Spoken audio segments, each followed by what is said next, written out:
Hey, what's up, everybody? It's Peter. I drive for Aston Martin in the Zoom Racing League, and I'm gonna be taking you around a track guide and hot lap of Jeddah, the new street circuit in the game in Saudi Arabia.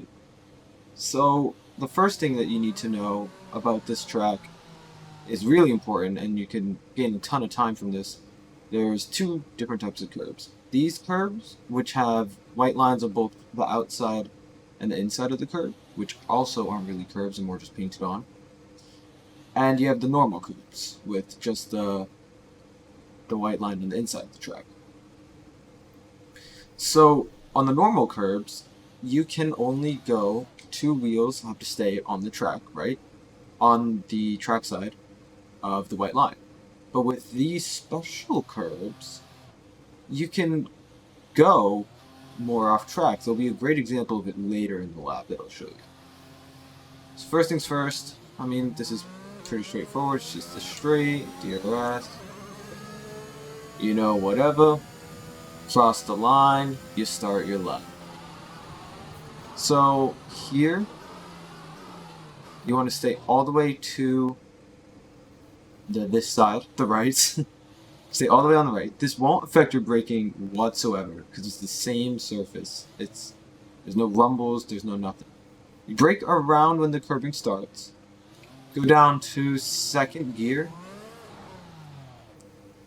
And you start to turn in. And what you want to do is you want to take a ton of curb. But this is one of those curbs where, it's just a normal one. This is the maximum you want to go over this curb. Any more than that, and that's invalid. Right? So you want to take a lot of curb here, take a lot of curb here. I like to short shift to third. So the exit of turn one, the way it works is it starts off as a normal curb, and then transitions into this special one. So you can actually go out here. This is perfectly fine. You will not be invalidated for this. So you can get really close to the wall here. So you just short shift to third, go up the gears, blah blah blah. So by the time you get here, you'll be up to seventh. You want to brake. Your brake and turning point, you're going to be around the same, right after the 50. You're going to brake. I downshift to third. You could, fourth. You could try third. And here's another special curve. You want to take all of this. Sometimes there might be a little bit of a divot, but like where the car will bottom out. But most of the time, I think this only happened to me once or twice. It's not really a big deal. But yeah, you take all of this. Really, really try to keep the power going. And when you exit, you might be over here. Again, still perfectly fine, but you want to be more here just for the sake of the corner. Now you're not, this isn't flat. This is like half flat for the first part, like half throttle, 75% for the first part of the corner, and then it gets flat after. So this is flat, hug it. Actually, you can go a little wider there. And then you cut back and hug here a lot, so that you can have this next sequence of corners be as flat as possible. So normal curb, don't want to invalidate, normal curb again. Downshift to fifth, same as your turning point right when the curbing ends. Downshift to fifth. Hug this wall. And then get on this curb as much as you can. I found the track limits with this particular curb are a little bit inconsistent. If you're in a league race, obviously try your best to stay in it, just in case like you don't get, in a lap and a time trial. If you're next time to go fast, maybe you can cheat a little bit on that curb. And this curb's another one you have to really watch. It's very easy to invalidate though. So this corner, you want to brake around the 80, around 80 meters in between the 50 and the 100. Downshift to fourth. You could try third for turning, and then short shift to fourth halfway through the corner. You brake deep and late into the corner, right? You can hug this into fourth, stay on the throttle, maybe halfway, let the car drift out wide, short shift into fifth for traction. Just keep going. So here's probably, for me, the hardest corner on the track. You're going to be in seventh, arriving here. Your turning point and your braking point are on the same. So right after the 50, you're going to brake, downshift to fifth, and then you're going to turn, hug the wall as much as possible, use this curb as much as possible. Be careful, it'll spin you out. It could spin you out. And you don't want to get flat. You don't want to be flat on the throttle. Because if you go flat on the throttle and you try to turn, if you're turning too much, you spin. If you don't turn enough, you hit the wall. And there is no in between if you're trying to take this exit flat. So let's I'm gonna have my front brake. So probably if you look at my throttle input bar, you probably want to have about that much input. So just exit, you know, fairly simple. Straight, you know, just take the line, whatever. You know how it is. Alright, this one, coming up to it in the 8th gear, 150, 100, 50 meters, a little bit of a brake right after 50, down into 5th or 6th, I like 5th. Really try to, this is actually a corner where you really want to hug. You really want to hug here. Obviously all of them you want to hug as much as you can. But you can still gain time by not hugging. Because this is a corner where this really helps. Like, you can be here. You can be here, man.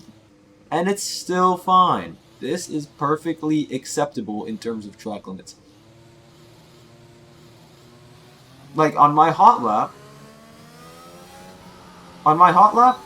I messed up that corner.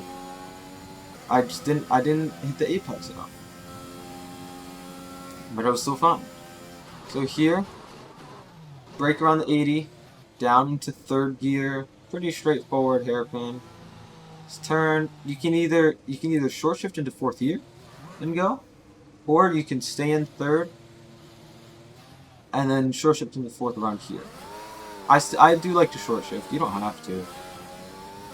And then DRS, and you cross the finish line backwards like a boss. So now let's take a look at the setup.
So far, our fastest lap is a 1:27.1.